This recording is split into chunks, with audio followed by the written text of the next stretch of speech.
A day in a life of a stay-at-home mom with an Andy na makulit.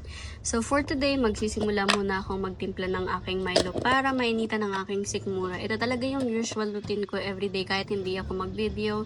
I just wanted to share with you yung routine na gagawin ko today kasi for the very first time, nagising ako ng maaga for so many things to do. And nagsimula na akong magsaing kasi ayan yung breakfast namin for today. 2 litsi lang talaga yung usual na tinatakal ko. And good for the whole day na namin itong 3. Minsan kapag sobrang gutom and sobrang pagod sa labas, ayun, napapasaing ulit ng panggabihan. And after ko naman magsaing, dediretso naman ako sa office para naman gumawa at tapusin ang ilang commitments for this morning or for this day bago pumunta sa birthday party. So, dito sa office na to, usually si Alwin lang talaga yung nagstay kasi most of the time nasa baba ako. But since ayan, maaga nga akong nagising, nagwalis na muna ako kasi bibihira naman akong umakyat dito na wala si Alvin or tulog pa.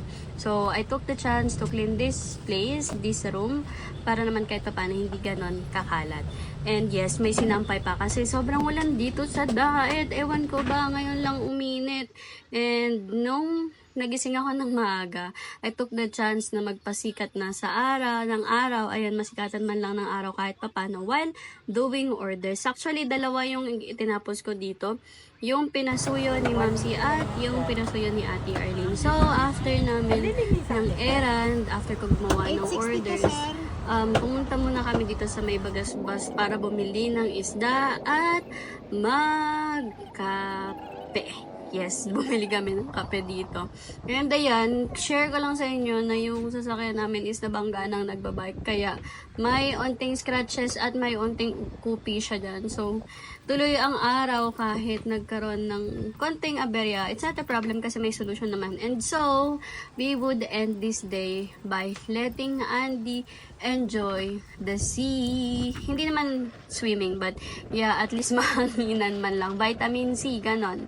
So, today is Sunday and it's the nicest day to enjoy the view and the sea. So, there's Andy enjoying the wind kasi, ayun nga, ang tagal nang maulan dito and ngayon lang ulit uminit. So, I hope you enjoyed this quick day in the life.